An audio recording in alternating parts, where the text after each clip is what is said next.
Welcome back to another edition of the Saturday to Sunday Football Podcast. I am Paul Perdichizzi, and thank you for joining me as always.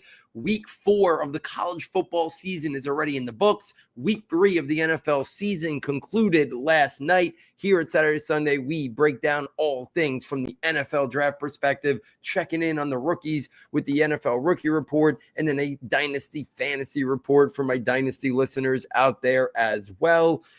Let's jump right in to the Week 4 NFL Draft Report for this college football season, where we check in on many of the top offensive skill prospects for the 2026 NFL Draft. And I continue to say what has been the theme since before the season started and then the first couple weeks of this college football season. This is, from what I remember, the most underwhelming group of offensive skill players I remember so far this early in the college football season. There was a possibility of this being a great quarterback class. I don't think that's going to really materialize. I still think there's a lot of intrigue at the quarterback position, and we'll see how many guys come out. And if a whole bunch come out, I still think we could see 4 or 5 go in round 1. But from the running back, wide receiver, and tight end spectrum, this is as down a class as I can remember since I started Saturday to Sunday. But we'll break it down every week, talk about guys rising, falling, and everywhere in between. So let's start the quarterbacks, because I do think the quarterback position still is the most intrigue. So we go through and talk about a lot of the same guys every week, just kind of checking the pulse of where things stand.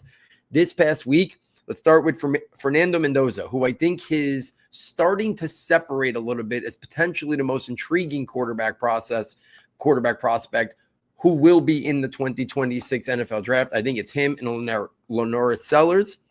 Let's start with those two. Mendoza this past week against number 9 Illinois was 21 of 23 for Indiana, 267 yards and 5 touchdowns. He's got the size, he's got the frame, he's got the athleticism, he's got the arm talent. He checks off a lot of boxes. And a performance like this against Illinois' defense, I think is already going to start kind of cementing him as one of the premier quarterback prospects in the 2026 NFL Draft. He started the year for me at number 3 on my quarterback rankings. I did a little bit of an update right before I started the show. I have now moved him ahead of Lenora Sellers and Arch Manning. I think there's a lot that still has to go into play with them, but I think Mendoza right now, a little bit more advanced, has all the tools, so he's toolsy as well, but a little bit more advanced than those two right now. And I am not expecting Arch Manning to be a part of that 2026 NFL draft class, even though we keep checking in on them. Sellers could easily go back for another year to kind of continue to harness and develop those quarterbacking skills as well. But really impressive performance out of Mendoza, who I think is starting to separate himself from some of the other quarterback prospects that are eligible for the 2026 NFL draft.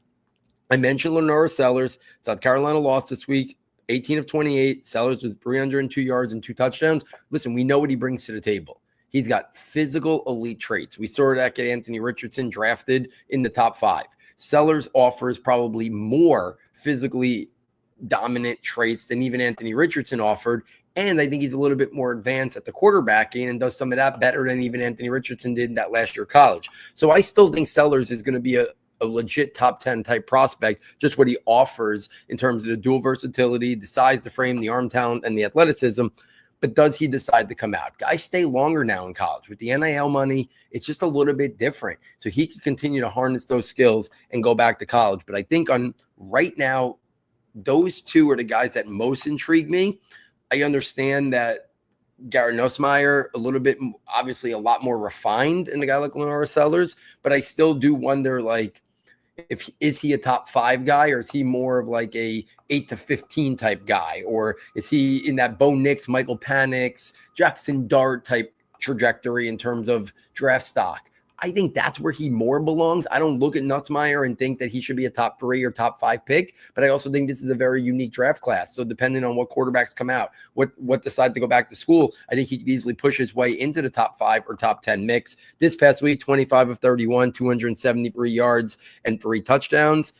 There's a lot to like about Nussmeier's game, but I think his physical traits are just average. So it's the other stuff you really got to buy into, the intangibles, the pocket presence, the anticipatory and touch throws. Those are the things that are going to put Nussmeier in a position to maybe be a top 10 prospect in the 2026 NFL draft. I said we'll keep checking in on Arch Manning. Obviously, Texas up against an inferior opponent this week. But Arch Manning, 18 of 21, 309 yards, 3 touchdowns. We just want to see that stacking that against inferior opponents. And then when he does get an opportunity against a higher level opponent, we need to start to see him perform at a high level before we even start considering him as a prospect for the 2026 NFL draft.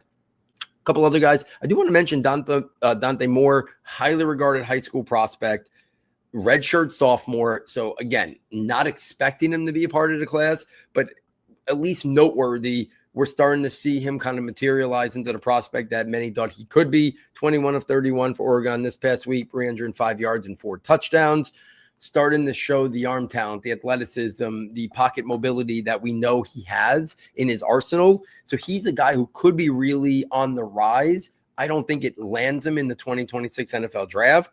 But again, if so many other guys are taking a step back in rankings, if he keeps soaring up, is it an opportunity for maybe him to say, you know what, I'm going to get out when the getting out's good and potentially make a move? I don't see that as a realistic option right now, but as a redshirt sophomore, he's eligible. We're going to start throwing him into the mix here as a prospect with high-end traits that could be a part of that class. John Mateer out of Oklahoma, 24 of 36, 271 yards. I think he was already on that late round 1, early round 2 cusp with the potential to continue to move his way further into the round 1 mix. Now he's going to be injured. He's going to be out for some time. So that's unfortunate news that just broke earlier today. Josh Hoover out of TCU, 22 of 40, 379 yards and 5 touchdowns. He's a guy who's got a lot of physical traits, but there's a lot of inconsistency to his game. And even this year, we've seen some of that inconsistency up and downs. If he could start to materialize and show a little bit more consistency, I think he's a guy who could elevate up draft boards and potentially be in that day 2 mix if he declares for that 2026 NFL draft. And then the last guy I want to talk about, we keep checking in on him, is Cade Klubnik out of Clemson.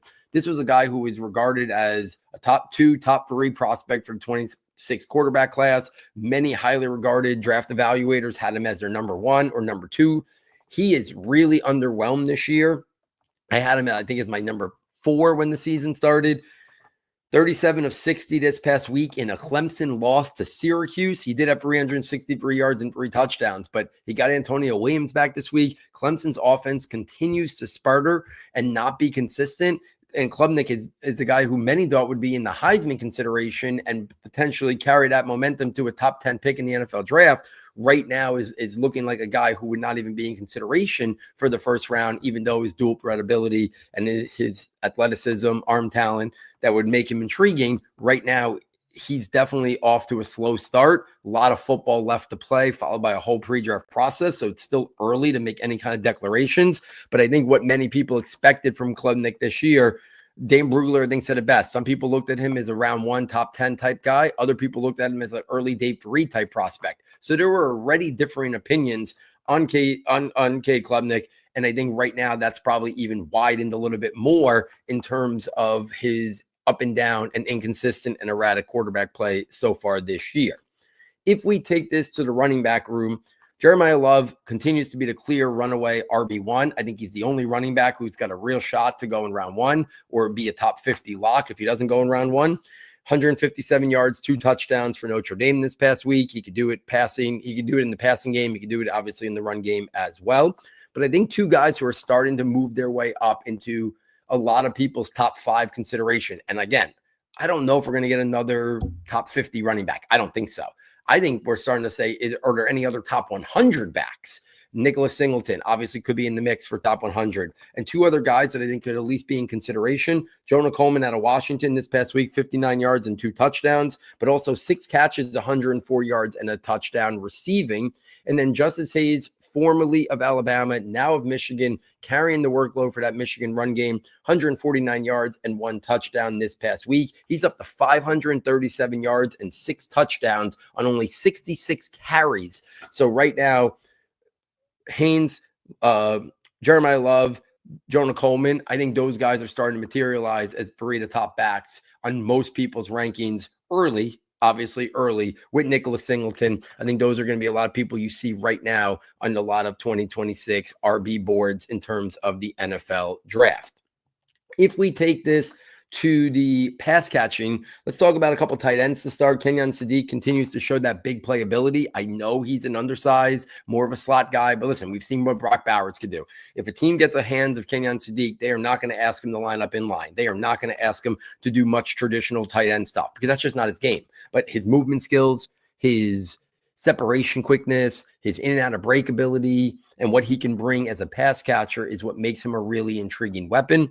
4 catches, 60 yards, and a touchdown. And then the first time I'm bringing him up since the tight end show in the summer is Eli Sowers out of Vanderbilt. 5 catches, 73 yards. He was another guy. Some people had him as their number 2 or number 3 tight end. Some people had him as their number 5, number 6. I think he's a top 100 type talent at the tight end position. He's got good receiving production. He's got good size and frame. He's functional as a blocker, more in space. I don't think he's going to line up a lot in line and hold the point of attack, but he's a good pass catcher. I think he would be on that radar somewhere in the round 3 or early round 4 range. If we take this to the wide receivers, and I think that's really where I continue to be very underwhelmed compared to what we're used to, right? There's draft classes sometimes that the running back room is not that strong.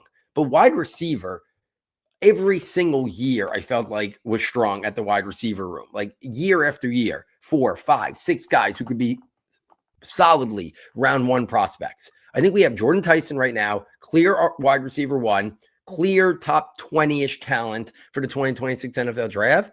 But I think you can make the case after that. I'm not sure there's another guy that, if we're just talking pure talent, really warrants a round 1 grade right now at the wide receiver position. I think others will emerge and others will be pushed into round 1 because everybody's looking for playmakers. But it's not going to be early round 1. It's not going to be mid round 1. I think if we have other wide receivers go round 1, they're going to sneak in somewhere in the 20s and maybe not even the early 20s. I think it could be more like the mid 20s or late 20s. Guys who I think could be in the mix that I'll talk about today that could be in that late round 1, early round 2 border. Antonio Williams is back. We'll see.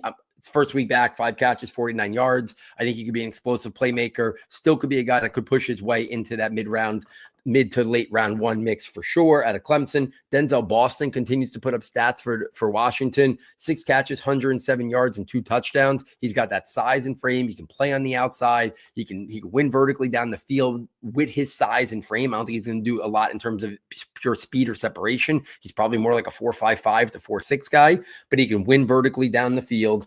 Mekhi Lemon, I think, is probably the best pure slot receiver in this draft class, but I do think he's got some inside-outside versatility, like a Ladd McConkey. So I think Mekhi Lemon could be a guy who goes late round 1 to early to mid round 2. This past week, 8 catches, 127 yards. So I think we have Jordan Tyson. I think we have Mekhi Lemon as a late 1 to mid round 2. I think we have Denzel Boston. I look at him as more of an early to mid round 2. Maybe he gets pushed up into late round 1. Antonio Williams back. I think he's in that mix. But there's just no, like last year, years past, we knew Tet McMillan, round 1. Travis Hunter, round 1. Rome Odunze, Malik Neighbors, Marvin Harrison. We knew those guys were going to be round 1 picks. I think it's Jordan Tyson and then unknown at the wide receiver position. Mekhi Lemon could go round 1, but he could easily go early to mid round 2. Same thing with Denzel Boston. Same thing with Antonio Williams. I think all of those guys are guys that could maybe sneak into round 1, but I don't think they're definitive round 1 guys if you're comparing them to past years. Jackson Smith-Njigba, Jordan Addison. I don't think we have those guys in this class. And those guys went in the early 20s. Not sure anybody besides Jordan Tyson really kind of fits what we've seen from the round 1 wide receiver group in years past. Eric Singleton, another perfect example. Explosive, vertical slot guy, but he's limited more to the slot. I think Mekhi Lemon even has more versatility to go inside, outside. Singleton, I think, is a slot-only guy. You could use him on manufactured touches because he's a playmaker waiting to happen. This past week, 9 catches for 60 yards. But I don't know if a lot of people are going to look at a guy like Eric Singleton and think round 1. I think people are going to be more comfortable with that somewhere on day 2. I'd be okay with him. I do like his explosiveness and would be willing to take him somewhere in round 2 right now, but I'm not sure every team is. So I think it's one of those things where you're going to have a lot of people have differing opinions on this wide receiver room, and it could potentially push a lot of guys out of round 1, and we might see a wide receiver class that only has one or two guys. And I doubt it. I think by the time the 2026 NFL draft comes around, people will sell themselves on some other guys. Some other guys will emerge. They'll test well, and we'll probably still have 3 to 5 in round one. But I think it could be a year that if it's just one or two, I wouldn't be that surprised when we fast forward this to next April. And then Elijah Sarrett out of Indiana, he's attached to Fernando Mendoza. He's going to put up gaudy stats.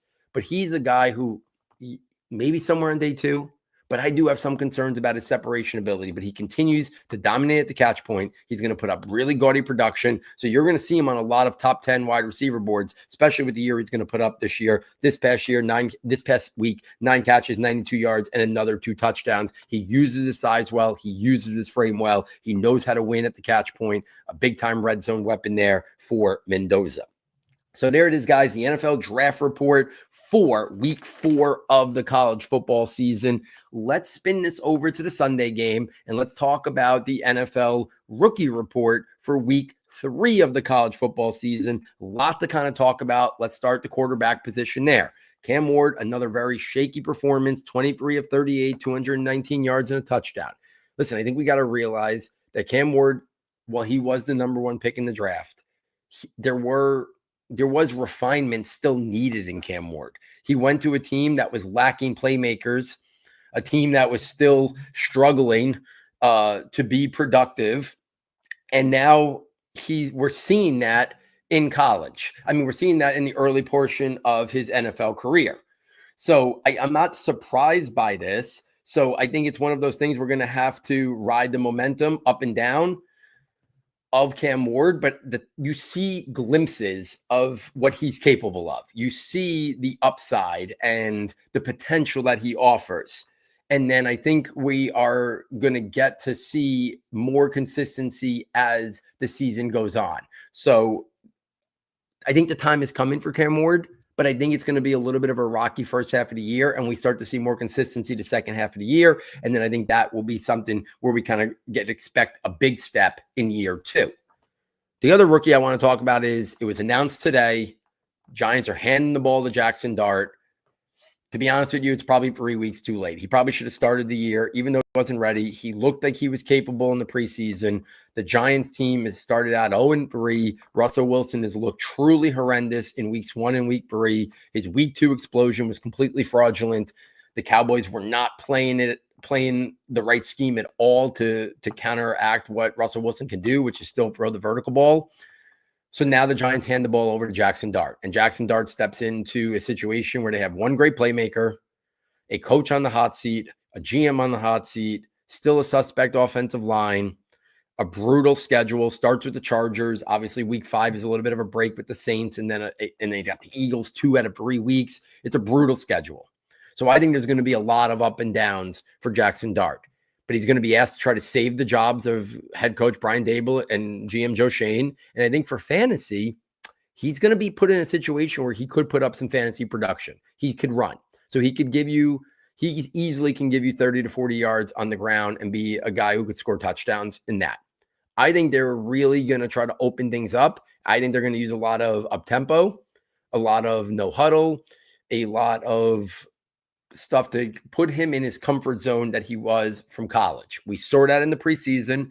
I think Daboll is going to try to simplify things, let him do what he does best, and see if that can function into a functional Giants offense. I think it's going to be a roller coaster ride for Jackson Dart early on, but I'm kind of excited. Anyone who's been a longtime listener knows I'm a Giants fan. I'm ready to see it because watching the Giants is torture for most weeks. So I'm excited to kind of see what Jackson Dart brings to the table and how he looks, and we'll see whether or not there's a new regime in place for him in year 2. Let's take this to the running backs. A lot to talk about the running backs. Let's start out with the Ashton Jeanty talk. A lot of talk about him being a bust, slow, not doing much before contact, not doing much after contact. My thought on it is everyone's got to still relax. He went to a team that was not really, again, the conversation about when is it a good time to draft a running back always brings up a lot of debate. He didn't land in a great spot. I understand people were excited because it was Pete Carroll, and we know how much he likes to run the ball, but they had a suspect offensive line. It wasn't a drop a rookie in. And remember, Gentry was a great prospect. I didn't think he was on the level of Saquon Barkley or Bijan Robinson, especially based on the competition he faced. So I do think naturally he hasn't seen defenders as fast, as quick, who get to the point as quickly, don't bounce off him as much as what we saw in college. I still think Ashton Gentry is going to be a great player. I just think the expectations immediately might have been a little bit too high behind a suspect offensive line, average at best in terms of that. Also dropping him into the NFL. Didn't see him a lot in college against elite level defenders. I think he's going to still be great.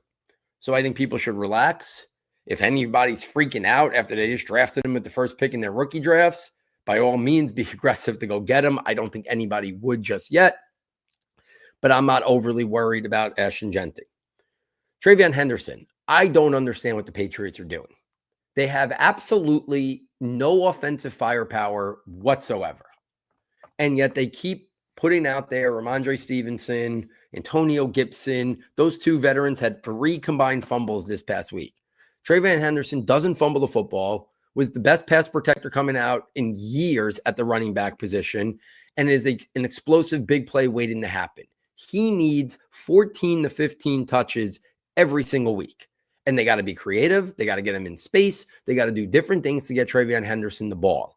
And even if they're not ready to say, oh, Ramondre's a reserve, then they at least got to use the Lions blueprint for how they use Jahmyr Gibbs and David Montgomery in Jahmyr Gibbs' rookie year. That should be the bare minimum of what we're seeing with Ramondre playing the role of David Montgomery and TreVeyon Henderson playing the role of Jahmyr Gibbs. He needs a lot more touches. If there's a buy window at all for TreVeyon Henderson, I would aggressively go do it. I just talked about how weak next year's class is. Besides Jeremiah Love, TreVeyon Henderson is going to be so much better of a prospect at the running back position than anybody who's available in next year's draft class. So, don't be shy of giving up first-round picks. Because unless it's Jordan Tyson or Jeremiah Love, I don't know if there's going to be any other high-end caliber prospects, even in first round of rookie drafts. There'll be good prospects, but I don't know if there'll be guys as good as, TreVeyon Henderson or even RJ Harvey, who's off to a really slow start, and Denver's just not using him this past week. 2 carries for 2 yards, 3 catches for 14 yards. Just not involving him right now. They're relying on J.K. Dobbins. The Patriots are relying on Ramondre Stevenson. I think will change at some point soon in this year. So if you can be aggressive and get them now, I would say go do it. Redraft leagues and definitely dynasty leagues. O'Marion Hampton this week. Najee Harris, unfortunately, season-ending injury. So if there was any reservations about anybody about how much Najee Harris might dip into the O'Marion Hampton workload, that is now out the window. He had 25 touches this past week, 19 rushes, 6 catches, had 130 total yards and 1 touchdown. Stock up on O'Marion Hampton. They're going to feed him. They're a great team, a good offensive line, great quarterback. Their wide receiving trio is turning into a prolific wide receiver room with Keenan Allen turning back the clock, Quentin Johnston emerging, and obviously Ladd McConkey, who's even been off to a slow start right now. So stock way up on O'Marion Hampton. Quinshon Judkins, amazing how quickly he has been thrown into the mix and an integral part of what the Browns are doing. 18 carries, 94 yards, and a touchdown in the big upset win for the Browns this past week over the Packers. And then Ja'Cory Crosky-Merritt not getting the workload people wanted, even with the Austin Eckler injury, between Jeremy McNichols, Chris Rodriguez, JCM, Ja'Cory Crosky-Merritt at 8 carries, 26 yards. He did find the end zone late in that game, but he's just not getting the workload yet. I think he's more talented than Chris Rodriguez. So I do think he's going to start to maybe see a little bit heavier of the workload. And if we can get him up to 14, 15 carries, and then McNichols handling the Austin Eckler work, I think that can make Ja'Cory Crosky-Merritt a viable fantasy asset. But right now, if he's splitting early down base work with Chris Rodriguez, and Chris Rodriguez is more of the goal line runner, that leaves a lot of tough ways for Ja'Cory Crosky-Merritt to be fantasy viable. Let's take this to the pass catchers. A couple guys I want to talk about. Alec Iomanner continues to see significant usage for the Titans. This past week, 4 catches, 38 yards, and a touchdown. We talked about Cam Ward earlier in this segment. I think Io Manor is a guy who's going to evolve with him. Calvin Ridley is off to a very slow start.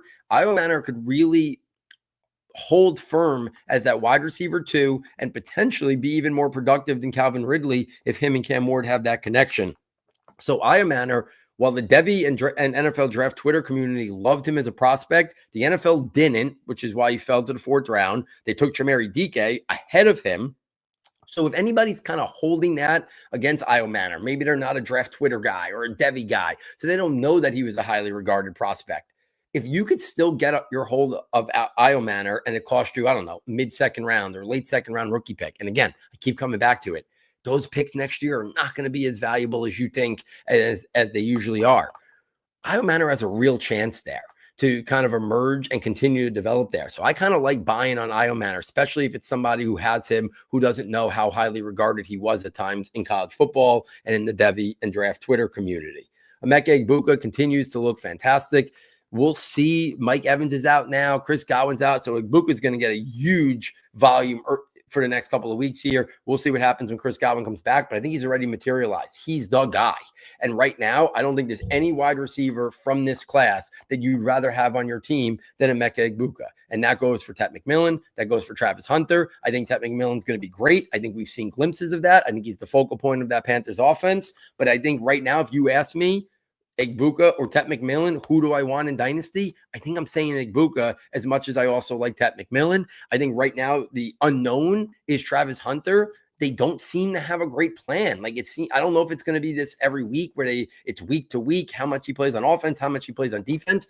But I just thought when they made that aggressive, bold move up for an offensive-minded head coach that Travis Hunter was going to play 70% of the offensive snaps, and then we'll see about the defensive snaps. And right now, Trevor Lawrence doesn't seem like it's it. Brian Thomas is struggling. Travis Hunter's barely being used on offense in terms of seeing targets and getting volume. He's playing, but right now, obviously, before the draft, I would have wanted Travis Hunter over Tet McMillan, over Egbuka, over Matthew Golden, over even a Marion Hampton.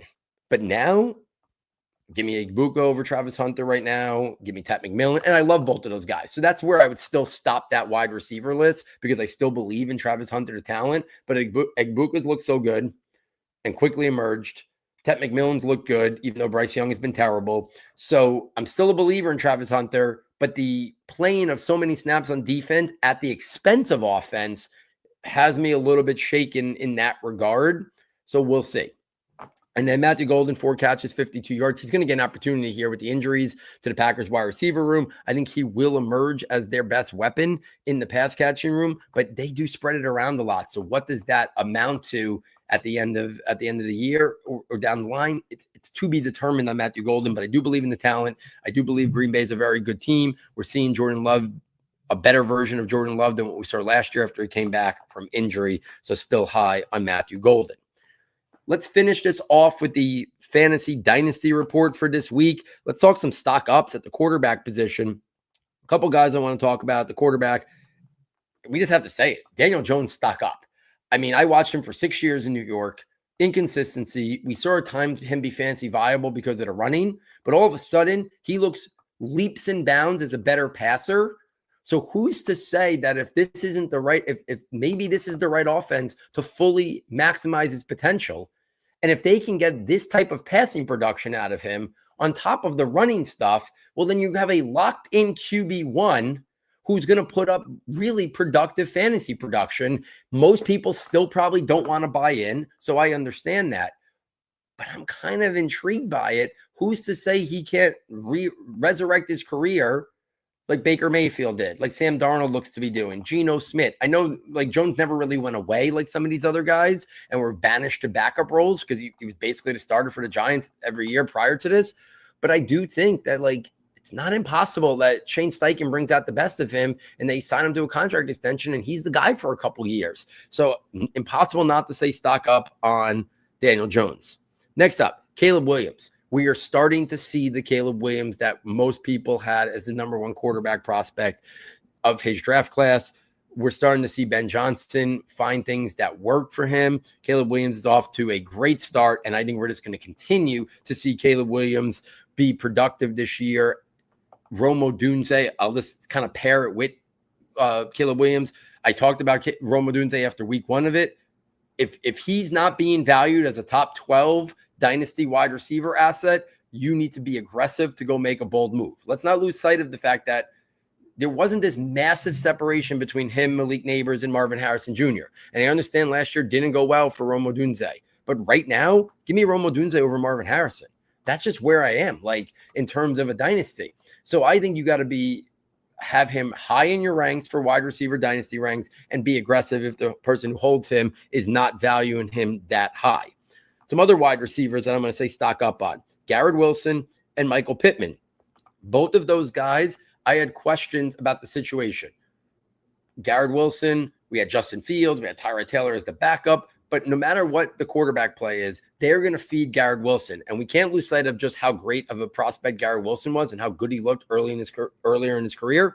So if there were any reservations about the quarterback holding Garrett Wilson back, I think those have been minimized. So Garrett Wilson should also be very high on dynasty rankings, so stock up on him. Michael Pittman could have a very Courtland Sutton-like career where I think he was kind of like looked at as a good player, but not really fantasy viable. But his like metrics and his separation stuff was good, but then the quarterback play was holding him back. And then when Bo Nix ended up in Denver, we sort of best of Courtland Sutton last year. I think right now, the way Daniel Jones is playing, we're starting to get the best out of Michael Pittman. And I think he could be a guy that is still looked at in like that wide receiver 45 to 50 range in dynasty ranks, but he's going to outperform those expectations, I think. And if you needed a guy who could be like a really solid wide receiver 3 in dynasty for a wide receiver, I think Michael Pittman could be that guy. I know I traded for him in 2 leagues before the season started. Glad that I did. And he's living up to what I think his upside is that was just held back by poor quarterback play over the last couple years.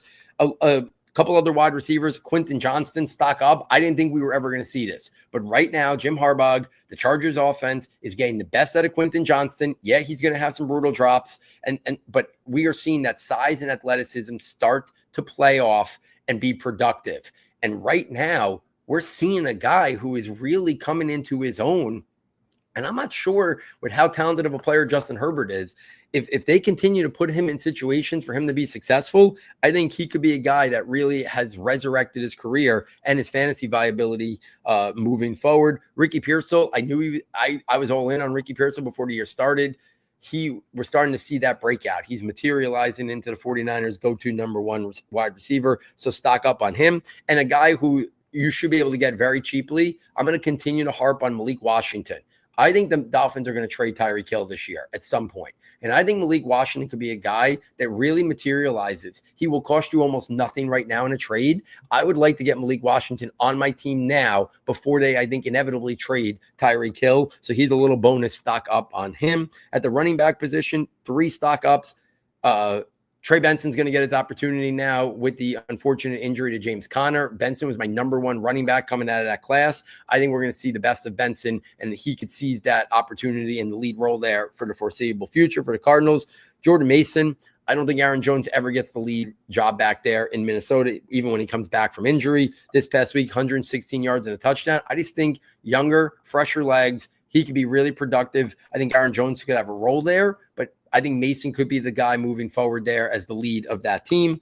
And then James Cook, if anybody was worrying about James Cook, touchdown regression, this and that, before the year started, there was uncertainty about his contract. Well, the contract situation was resolved, and he just continues to be a big-time playmaker for the Buffalo Bills. If you're not valuing him as a top 12 dynasty running back asset, I think you're doing it wrong. He's locked into that Bills offense with Josh Allen for the foreseeable future. He should be very highly regarded in running back rankings right now. In terms of the other way, some stock downs. At the quarterback position, Trevor Lawrence and CJ Stroud continue to be guys that I think stock down on. I was all in on Trevor Lawrence before the year started. He was my number 1 dynasty quarterback buy in the offseason. But we are still, even with Liam Cohen, even with Brian Thomas, even with Travis Hunter, there's just something not clicking with Trevor Lawrence. I have been at the forefront of saying people were continuing to make excuses for him over his career due to the Urban Meyer disaster in his rookie year. But at this point now, I feel like you have to just kind of get that out of the window and just evaluate him for who he is. I'm not sure he's ever going to be a big-time quarterback in the NFL, and I'm not sure he's ever going to be a big-time fantasy asset. So stock down on him. I can't remember a guy. If you did a startup draft last summer, not the one that just passed, the summer before, CJ Stroud would have been a top 3 to 4 dynasty quarterback. You had like Josh Allen, Patrick Mahomes, Lamar Jackson, and CJ Stroud was in that mix.